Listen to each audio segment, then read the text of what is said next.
Hello students, कैसे हैं बेटा। तो लास्ट हम टॉपिक पढ़ रहे थे बेटा डायपोल के ऊपर, डायपोल ऑफ द मैग्नेट।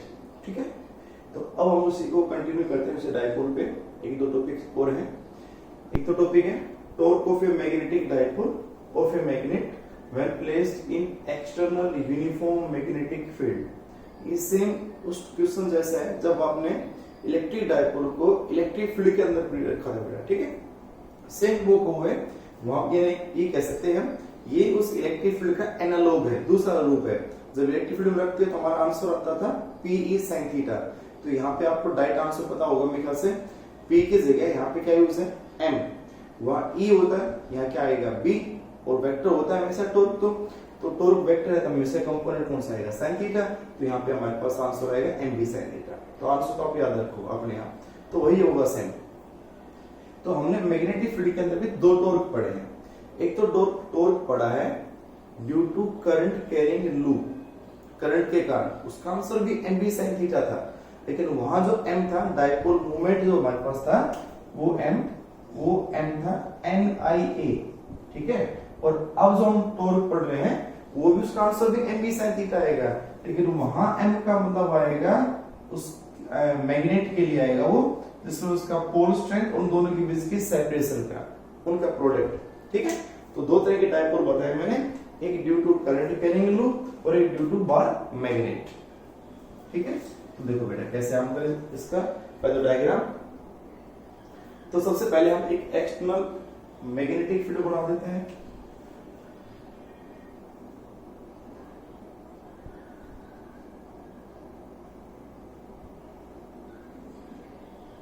ये मैग्नेटिक फील्ड लाइन, ठीक है, इस साइड में ये यूनिफॉर्म मैग्नेटिक फील्ड प्रोड्यूस हो रही है, यहां से लाइन कर दी है। अब दिखा सकते हो भाई, इधर एक मैग्नेट का नॉर्थ पोल है, यहाँ पे एक साउथ पोल है, इसके कारण क्या हुआ होगा, इसके कारण यहाँ से लाइन यहाँ जा रही है। ठीक है, अच्छा जी, दूसरी बात यहाँ पे क्या रखोगे, एक मैग्नेट।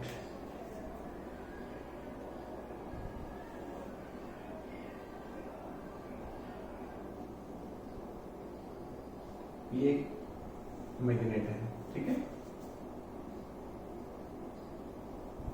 ये मैग्नेट है बेटा।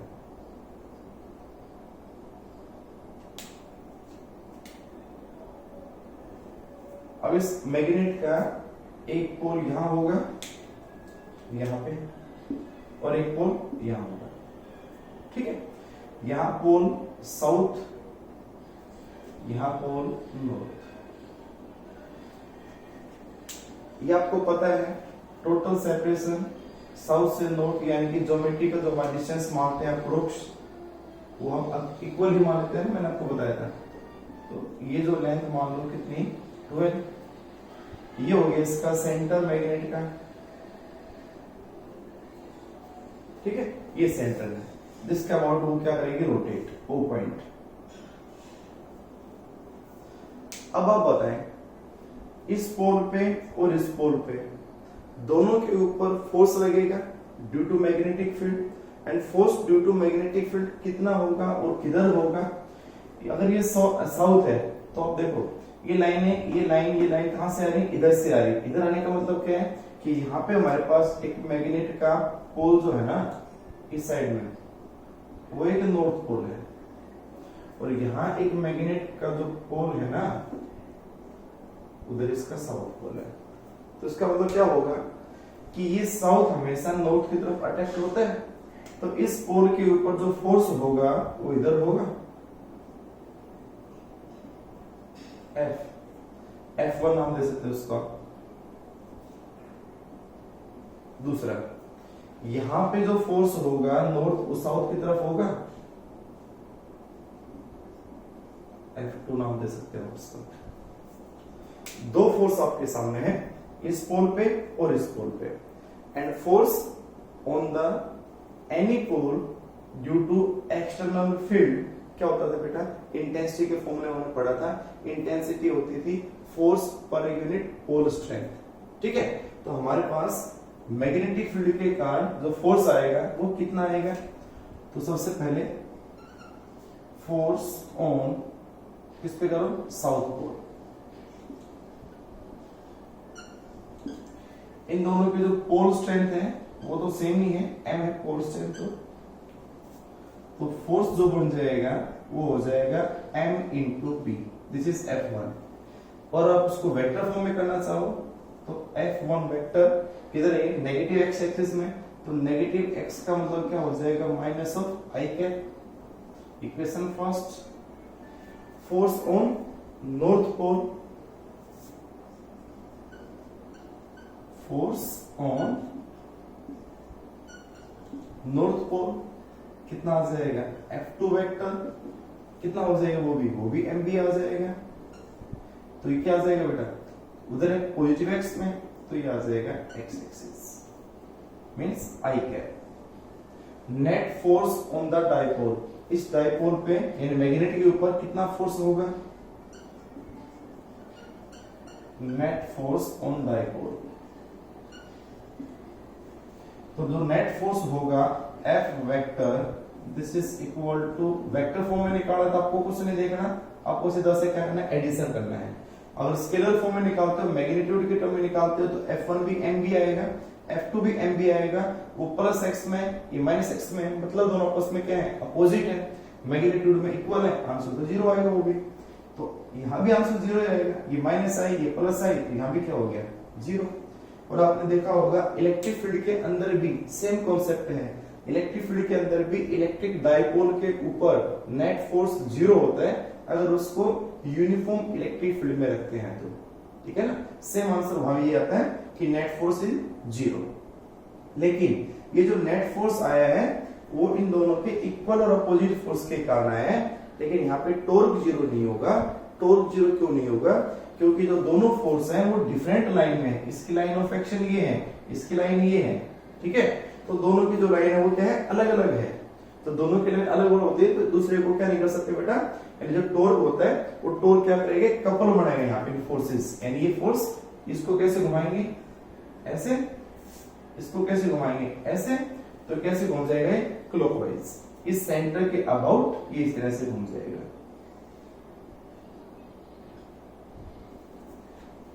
इस सेंटर के अबाउट ये क्या हो जाएगा, रोटेट हो जाएगा, ठीक है। यानी इस पे फोर्स इधर लगेगा, इस पे फोर्स इधर लगेगा, तो ये ऐसे रोटेट हो जाएगा, मींस एक क्लॉकवाइज रोटेशन हो जाएगी इसकी, ठीक है। But due to equal and opposite forces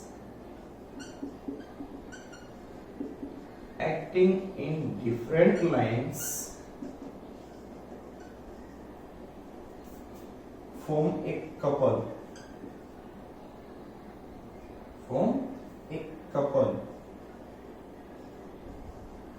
due to it dipole rotates about its center in clockwise manner,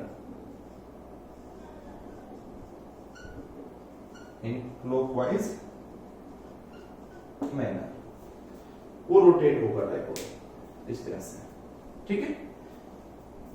note कर ले इसको, स्क्रीनशॉट ले लें,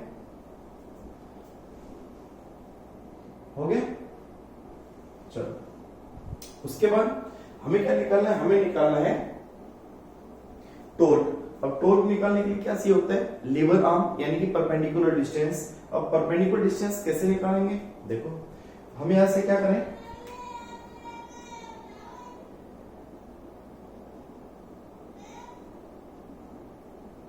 ये, ठीक है। आप एक एंगल मान सकते हो कि भाई ये इसका सेंटर है, सेंटर से भी लाइन अगर इधर ये जाएगी कोई भी लाइन, उसके साथ भी इसका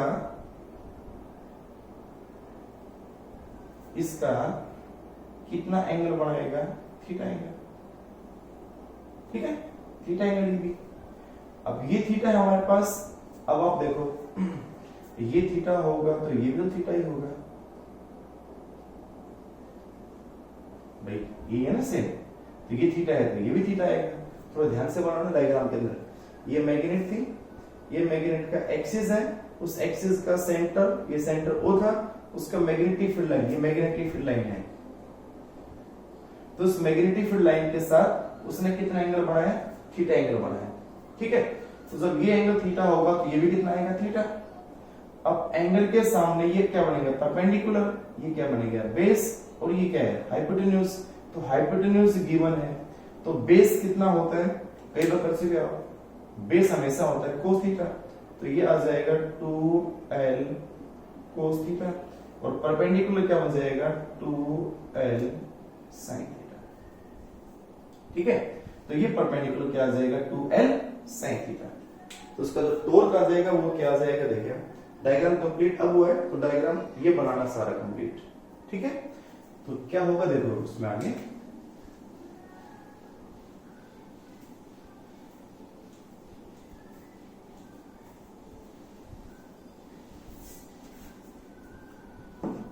तो टॉर्क आ जाएगा, then torque tau is equal to कितना होगा बेटा, ये आ जाएगा force into perpendicular distance from lines of action, from lines of action. अब लाइन ऑफ एक्शन इसकी तो ये है, इसकी ये है, तो इन दोनों लाइन से, इन दोनों लाइन से यही तो परपेंडिकुलर डिस्टेंस है, तो क्या आ जाएगा, कोई भी फोर्स ले लें, कितना था mb इंटू परपेंडिकुलर डिस्टेंस कितनी है, 2l sin theta, but m into 2l, m into 2l कितना होता है, m, capital M, magnetic dipole moment. तो कितना आ जाएगा टॉर्क, टॉर्क आ जाएगा m इंटू 12, तो m बन गया, तो mb sin थीटा, ये तो बताया था आपको मैंने, mb sin थीटा। और इसके केस वही होते हैं जो हम बार बार करते हैं बेटा, वेक्टर फॉर्म में लिखें इसको हम, तो वेक्टर फॉर्म में क्या आ जाएगा, m क्रॉस b, ये इसका टॉर्क का मैग्नीट्यूड हो गया। अब टॉर्क की डायरेक्शन किससे निकालते हैं, वेक्टर फॉर्म से, तो डायरेक्शन क्या होगी, जिस प्लेन में m और b है उस प्लेन से परपेंडिकुलर होगा टॉर्क, ठीक है। Direction of torque, direction of torque perpendicular to plane containing, plane containing m and b, and particular है कहां, इस डायग्राम में क्लॉकवाइज मैनर है, घूमने का है, टॉर्क नहीं है, टॉर्क क्लॉकवाइज नहीं होता कभी भी, टॉर्क तो m और b जिस प्लेन में है उससे परपेंडिकुलर। अब इस डायग्राम में एक चीज और बच रही है, m की डायरेक्शन, डायपोल मूवमेंट की डायरेक्शन, डायपोल मूवमेंट की डायरेक्शन किधर होती है, साउथ से नॉर्थ, तो मैग्नेटिक डायपोल मूवमेंट इधर है, तो ये हो गया मैग्नेटिक डायपोल मूवमेंट। और इधर क्या है, मैग्नेटिक फील्ड, m से b की तरफ रोटेशन, राइट हैंड रूल से m से b की तरफ रोटेट करो, अपने आप डायरेक्शन आ जाएगी किसकी, टॉर्क की। तो m है ऊपर, b है इधर, तो ये फिंगर इधर ले जाओ। अगर हमारे पास क्या होता, m होता ऊपर और b इस साइड होती, तो ये m होता m से b की साइड में, ठीक है। ऐसे रोटेट नहीं करना इसको, ऐसे नहीं करना है। अगर ये लाइनें इधर आ रही होती तो ये m से b ऐसे नहीं, m से b ऐसे रोटेट करता, अंगूठा जहां होगा वो टॉर्क की डायरेक्शन है।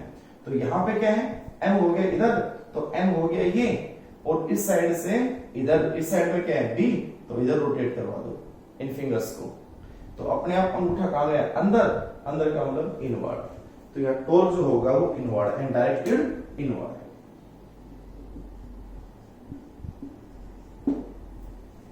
ठीक है।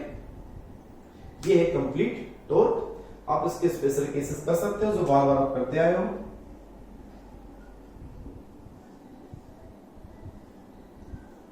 ठीक है, क्या क्या आप खुद भी कर सकते हैं, वैसे कई बार टॉर्क कर चुके हैं। नंबर 1 पहला, इफ m इज क्या बेटा, पैरेलल और anti parallel, parallel and anti parallel, parallel and anti parallel to B. अगर वो डाइपोल मोमेंट अगर मैग्नेट बी की साइड में, तो ऐसे कैसे रखी होती मैग्नेट, या मैग्नेट उल्टी रखी होती, बी से डायरेक्शन में या बी से अपोजिट डायरेक्शन में, मींस यानी कि that is theta equal to 0 या 180। तो इन दोनों केसेस में फ्रॉम थर्ड कितना आएगा आंसर, टॉर्क 0 आएगा, मींस वो मैग्नेट रोटेट नहीं होगी। और ये मैग्नेट ये नहीं कि बस ये मैग्नेट लगातार यहां रखी है तो लगातार रोटेट होती चली जाएगी, नहीं, इसका मतलब ये मैग्नेट ओनली यहां से यहां आके जब इसके पैरेलल हो जाएगी तो रुक जाएगी, तो इसका मतलब ये थीटा एंगल तक रोटेट करेगी, बस यहां से लेकर यहां तक ओनली थीटा एंगल रोटेट होगा इसका, इस ज्यादा एंगल रोटेट नहीं होगा यहाँ पे, ठीक है। तो टॉर्क कितना आ जाएगा 0। और आपसे पूछ रहे मैक्सिमम टॉर्क कितना होगा, तो मैक्सिमम टॉर्क तब होगा जब मैग्नेट ऐसे हो और फील्ड ऐसे हो और ये रोटेट होके इतने एंगल पे आ जाए, मींस कितना डिग्री घूमगी 90 डिग्री पे, थीटा 90, sin 90 कितना होता है 1। तो मैक्सिमम टॉर्क के लिए आप थीटा को 90 कर दें। केस नंबर सेकंड कर लेना, if theta equal to 90,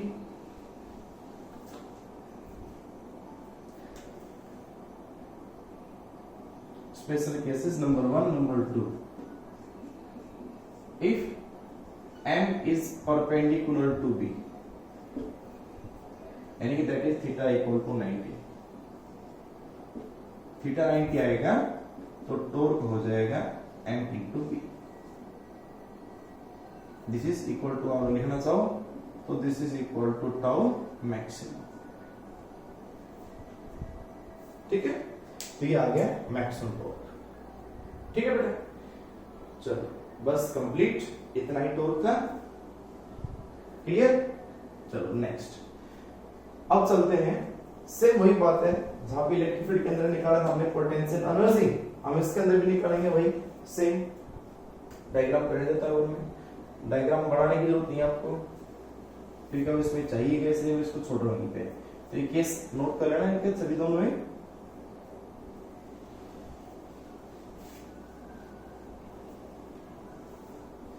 okay ठीक है, देखें next, potential energy.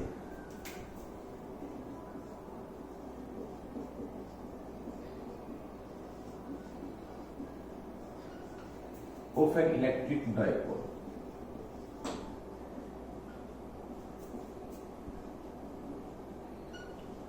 same way when placed in the uniform external magnetic field,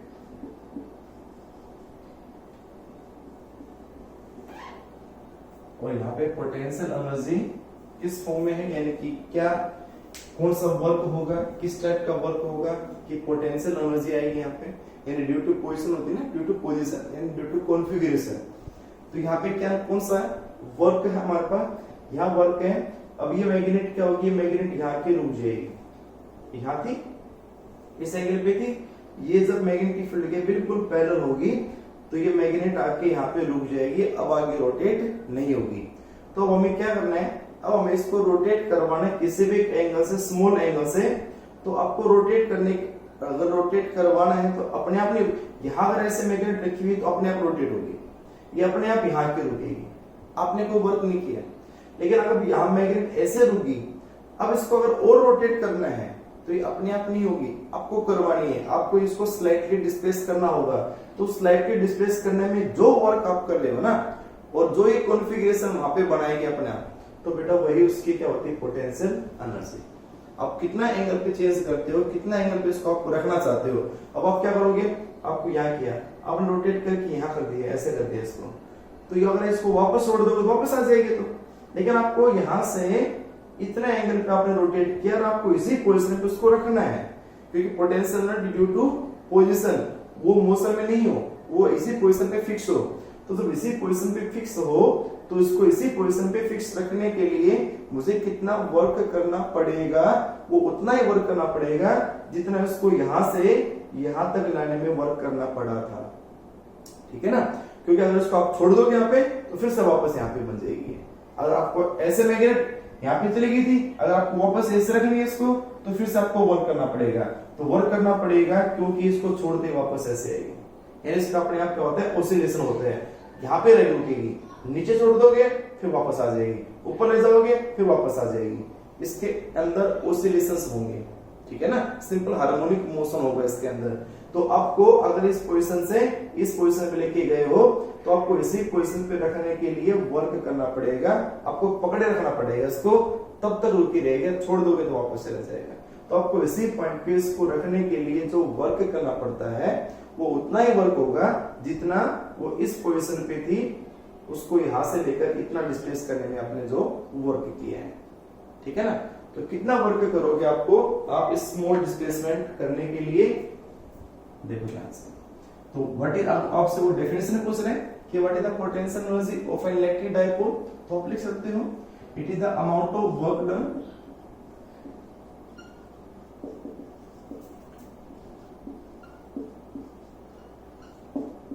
to rotate the dipole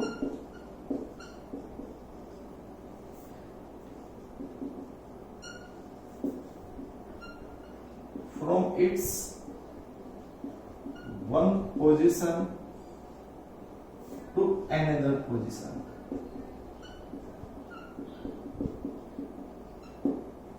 ठीक है, या आप ये भी कह सकते हो amount of work done to maintain the dipole from या टू इट्स फिक्स पोजीशन, उसको उसी पोजीशन पे मेंटेन रखने के लिए जो वर्क किया जाए।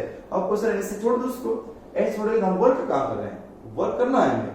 तो वर्क करने के लिए या तो उसको अपने पोजीशन से डिस्प्लेस करना ही होगा, या तो उसको एंटी क्लो घुमाओ या फिर क्लो घुमाओ, ठीक है ना। तो ये इसके अंदर है, तो उतना ही वर्क होगा जितना आपको उसको रोटेट करने में वर्क करना पड़ा है। तो सबसे पहले small amount of work done निकालेंगे यहाँ पे। तो small amount of work done कितना होगा, पहले तो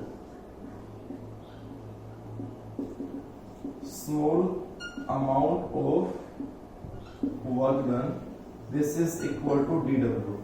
रोटेशनल इफेक्ट है, ये तो क्या होता है फोर्स इनटू डिस्प्लेसमेंट, लेकिन हम अभी फोर्स इनटू डिस्प्लेसमेंट ये होता है, ठीक है।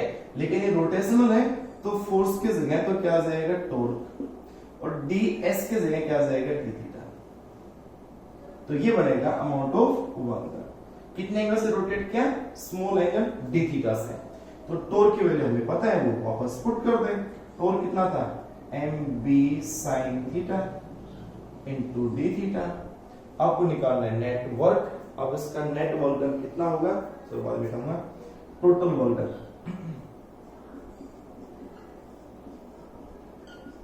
टोटल वर्क डन, तो टोटल वर्क डन के लिए इसको क्या करोगे, इंटीग्रेट। तो ये तो हो जाएगा W। Magnetic dipole moment change नहीं होगा क्योंकि पोल स्ट्रेंथ चेंज नहीं होगी और उसकी लेंथ चेंज नहीं होगी, तो m चेंज नहीं है। b गिवन है तो b भी चेंज नहीं होगा, चेंज होगा तो उसका ओरिएंटेशन, उसका एंगल चेंज होगा। तो sin थीटा और इनटू d थीटा, कहां से कहां, मान लो पहले पोजीशन उसकी θ1 एंगल थी, बाद में उसकी पोजीशन क्या होगी θ2, ठीक है। करो उसको इंटीग्रेट, तो ये आ जाएगा W is equal to mb sin theta का इंटीग्रेशन होता है माइनस कोस थीटा, तो माइनस बाहर कर देता हूं कोस थीटा, ठीक है। एंगल कहां से कहां, θ1 से θ2।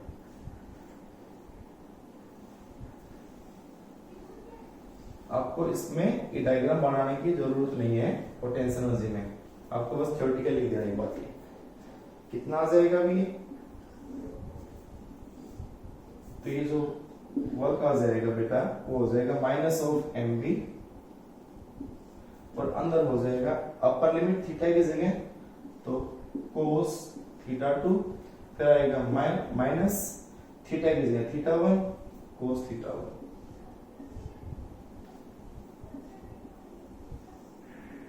इक्वेशन नंबर आ गई नंबर सेकंड। आप इसमें ये भी कर सकते हो, माइनस अंदर ले जाओगे तो cos θ1 माइनस क्या हो जाएगा cos θ2, ठीक है। तो ये वर्क डन है, and this work done is equal to potential energy, कह सकते हो आप। This work done W is equal to potential energy, और पोटेंशियल एनर्जी का सिंबल क्या होता है, U। तो जो U आया वो यही आ जाएगा minus of mv cos theta 2 minus cos theta 1। मैंने फिर बोल रहा हूं, अगर माइनस आप अंदर ले जाना चाहो तो आपकी मर्जी। तो ये आ गई पोटेंशियल एनर्जी।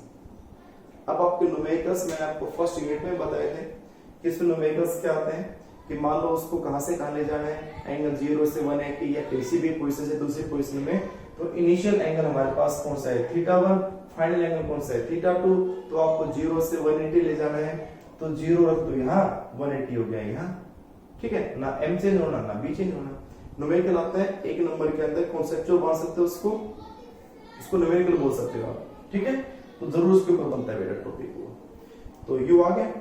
अब इसके अंदर स्पेशल केसेस क्या होंगे जो आपके स्टेबल और अनस्टेबल के इक्वेशन से बनते हैं, इंपॉर्टेंट। तो स्पेशल केसेस देखें इसका।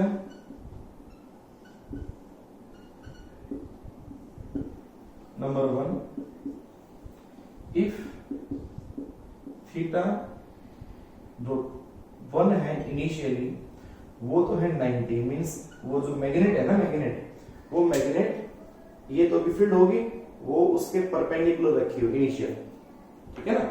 हमारे पास ये मैग्नेटिक फील्ड थी, मैग्नेट ऐसे रखी हो, ये मैग्नेट है और ये फील्ड है तो ऐसे रखी हो, मींस इनिशियली मैग्नेटिक फील्ड के परपेंडिकुलर है और हमको उसको किसी भी एंगल पे रोटेट करवाना है और थीटा 2 को मानो थीटा। तो क्या होगा, ये फॉर्मूला जो बन जाएगा यू, वो क्या आ जाएगा बेटा, minus of M B cos theta 2, ये थीटा आ जाएगा और ये क्या हो जाएगा थीटा 1 90, कोस 90 क्या होगा 0, तो उसका आंसर आ जाएगा minus M B cos theta, minus M B cos theta. तो ये फॉर्मूला बन जाएगा। अब आप इसमें स्टेबल और अनस्टेबल की कंडीशन बताएंगे, तो पहले आप इसको नोट करें। हो गया, चलो आगे।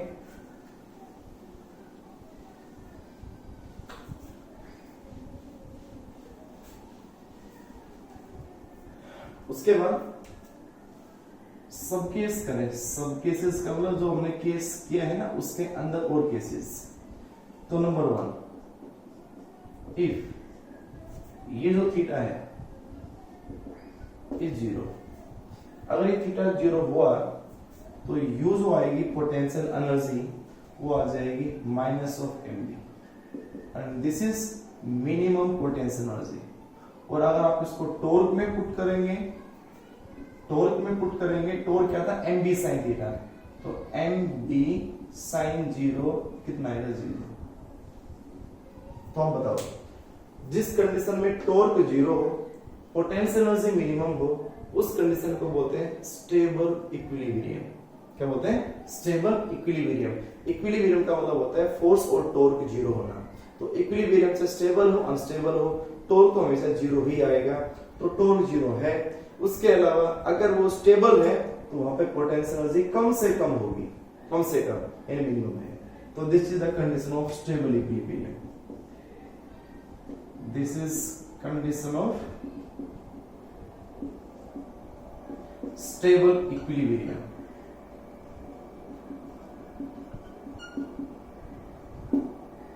स्टेबल इक्विलिब्रियम, ठीक है। नंबर 2,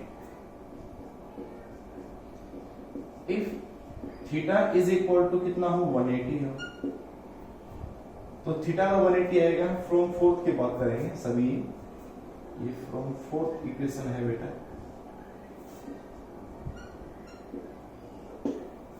तो cos 180 माइनस 1 माइनस माइनस हो जाएगा प्लस, तो एम बी हो गया मैक्सिमम एंड टॉर्क तो 0 आएगा क्योंकि साइन 180 0 होता है। तो इसमें टॉर्क 0 हो, पोटेंशियल एनर्जी मैक्सिमम हो, तो ये जो कंडीशन होती है वो अनस्टेबल की होती है। This is the condition of unstable equilibrium. तो दोनों अच्छे से कॉन्सेप्ट याद रखना। This is the condition of unstable equilibrium.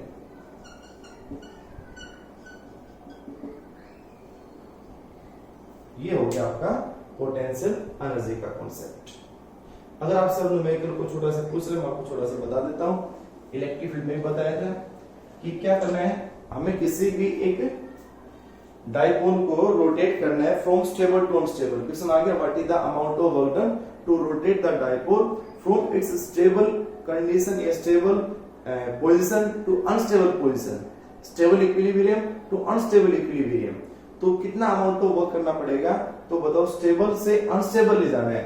तो स्टेबल से अनस्टेबल मींस इनिशियल कौन सा था, θ1, फाइनल कौन सा है, θ2। तो स्टेबल है तो θ1 तो हो गया 0, अनस्टेबल हो गया तो θ2 क्या हो गया 180। तो अब थीटा को 0 पुट कर दो, θ1 को, और θ2 को 180। अगर उसने कहा होता अनस्टेबल से स्टेबल तो इनिशियली होता अनस्टेबल, अनस्टेबल में हो जाता θ1 180 और स्टेबल क्या हो जाता θ2 0। यहां पुट कर दे फ्रॉम सेकंड, तो W जो आ जाएगा वो कितना आ जाएगा, माइनस ऑफ MB θ2 कितना है 180, तो cos 180 कितना होता है -1, फिर आएगा ये माइनस cos 0 क्या हो गया 1, माइनस माइनस ये क्या हो गया -2 और ये प्लस, तो ये आ जाएगा ट्वाइस ऑफ MB। कितना आ जाएगा ट्वाइस ऑफ MB। इसी टाइप के क्वेश्चन बनते हैं और इस पे कोई क्वेश्चन नहीं बनता है, ठीक है। तो नोट कर ले इसको जल्दी से।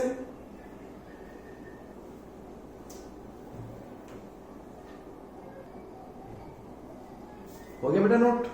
चलो नेक्स्ट टॉपिक, ये टॉपिक भी इलेक्ट्रिक फील्ड के अंदर करवाया था, जो करवाऊंगा ये भी, oscillations of an electric dipole.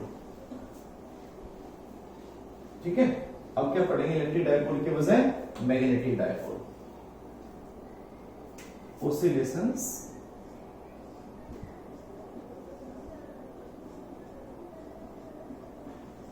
Of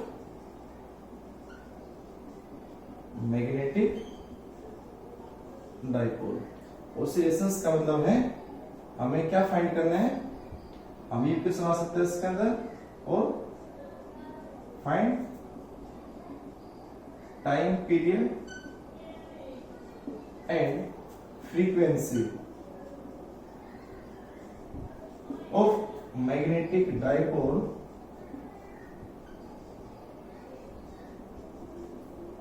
when it is placed in rising uniform magnetic field। ये कह सकते हो आगे when slightly displaced, when slightly displaced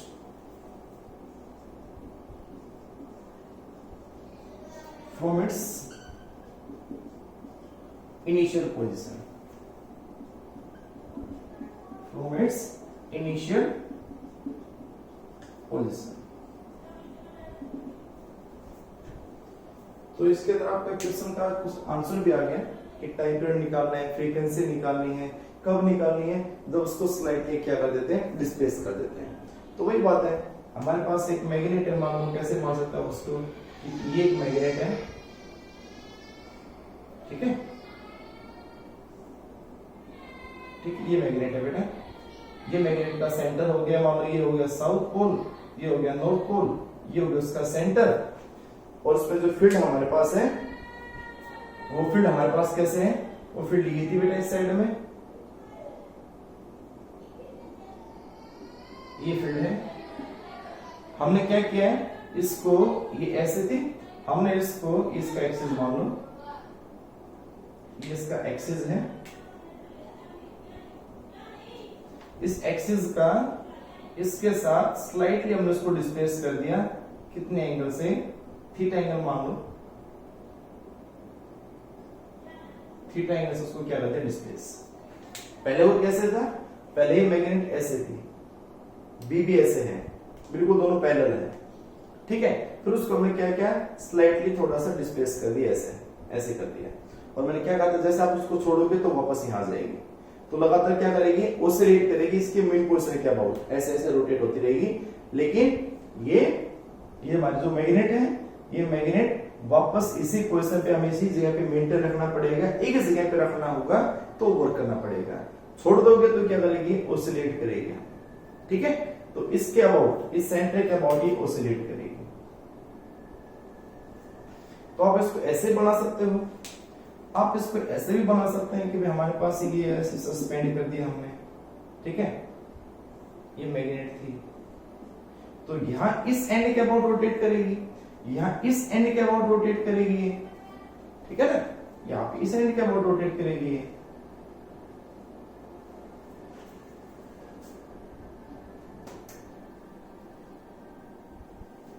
यहां पे इस एंड के अबाउट रोटेट करेगी। तो इस एंड का फर्क क्या हो जाएगा, इस एंड का फर्क होगा मोमेंट ऑफ इनर्शिया। यहां moment of inertia one and के और यहां अबाउट सेंटर के, अलग अलग हमें कॉन्सेप्ट चाहिएगा।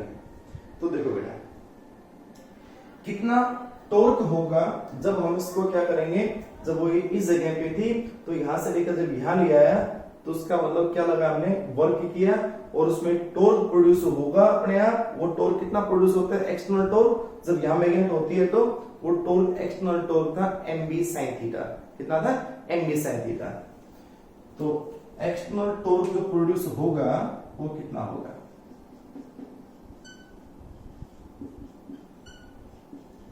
क्योंकि ये तो घूमेगी ना और इससे रह नहीं सकती है, तो जो एक्सटर्नल जो टॉर्क आएगा this is equal to mb sin theta. ये हो गया। अब उस एक्सटर्नल टॉर्क तो क्या होगा, भी रोटेट होने वाला है अभी ये।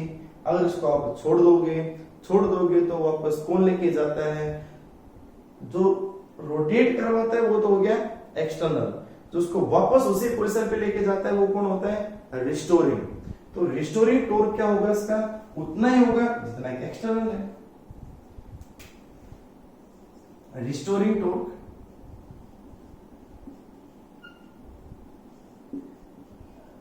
ये बात पहले इसमें लिख देने वाली है। इफ, इसको हम क्या करते हैं, it is free, then magnet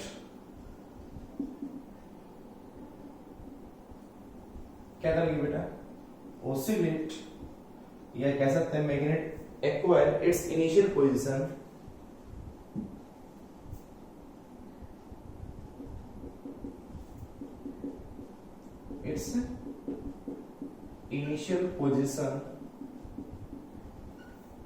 after some oscillations।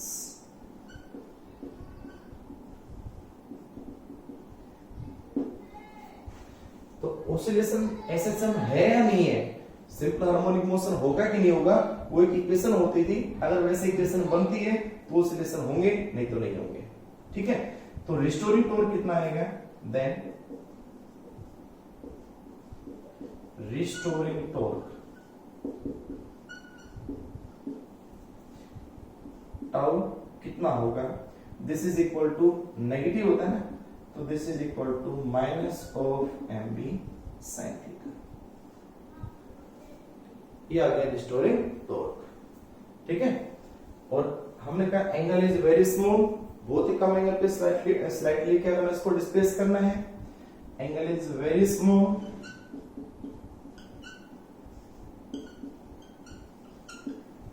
तो जब एंगल वेरी स्मॉल होगा तो साइन थीटा को हम क्या मानेंगे, थीटा। तो जो टॉर्क हो जाएगा वो बन जाएगा minus M B theta, minus M B theta. तो आप इसको नोट करें एक बार, हो गया। उसके बाद इसकी शेप के कारण, जिस एंड के अबाउट ये रोटेट हो रहा है, उस रोटेशन के कारण इसके अंदर इनर्शिया प्रोड्यूस होता है, इनर्शिया। ठीक है, और उस इनर्शिया के कारण भी टॉर्क आता है, और वो टॉर्क आपने पढ़ा है, एंड वी नो टॉर्क में इनर्शिया में रिलेशन थी, tau is equal to I alpha, where I is movement of inertia, क्योंकि इनर्शिया ऐसी क्वांटिटी जो उसका मोशन का अपोज करती है, पढ़ा होगा अपने इनर्शिया।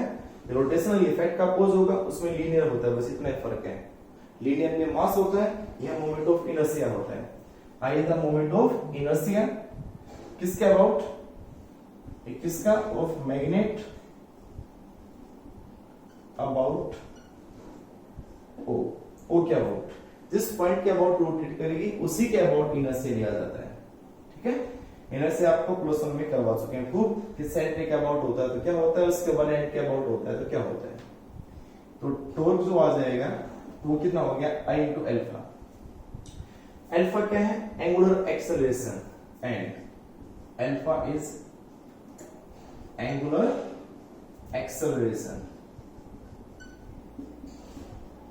और अल्फा में और थीटा में क्या रिलेशन होती है, बट हम अल्फा को ये भी कह सकते हैं double differentiation of angular displacement, क्योंकि जब एंगुलर डिस्प्लेसमेंट को हम D theta by D T लिखते हैं तो एंगुलर वेलोसिटी आती है, फिर एंगुलर वेलोसिटी का फिर से डिफरेंशिएशन करते हैं तो एंगुलर एक्सेलरेशन आता है।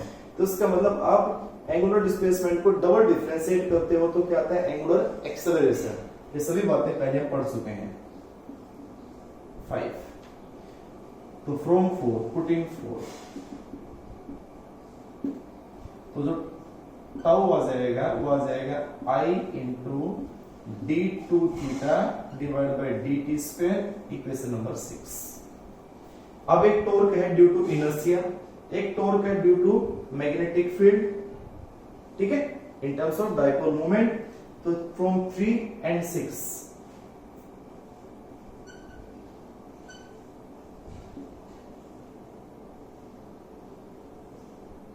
क्या बन जाएगा, देखिए नोट कर लिया नीचे से। तो ये आया minus M B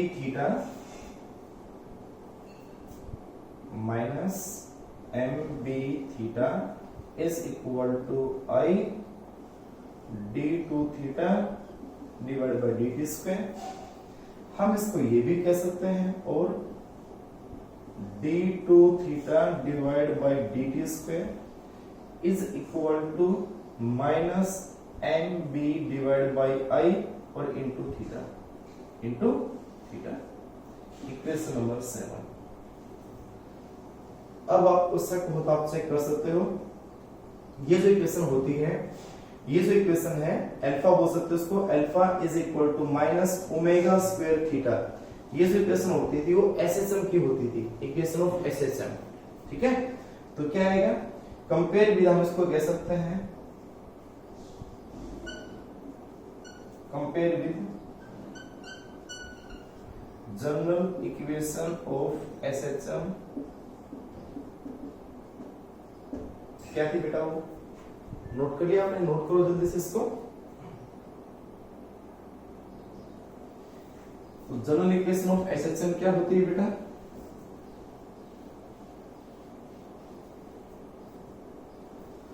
this is d2 theta divided by dt square is equal to minus omega square theta. Omega is angular velocity. Equation number 8. या आप इसको alpha is equal to minus omega square theta. ठीक है, ये कह सकते हैं इसको। लीनियर फॉर्म में क्या होता था, लीनियर फॉर्म में ये होता था acceleration is equal to minus omega square y।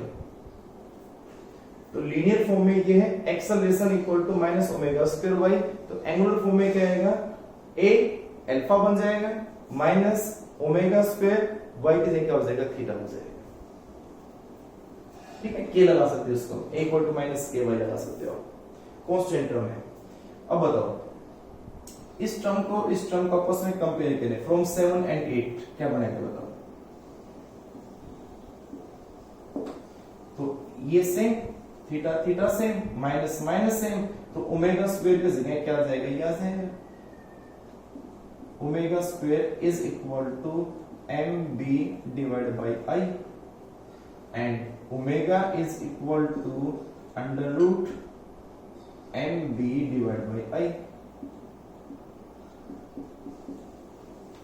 ये आ गया एंगुलर वेलोसिटी। अब एंगुलर वेलोसिटी हमें पता है तो टाइम पीरियड भी निकाल सकते हैं। टाइम पीरियड भी निकाल सकते हैं, क्योंकि ओमेगा क्या होता है 2 पाई बाई टी।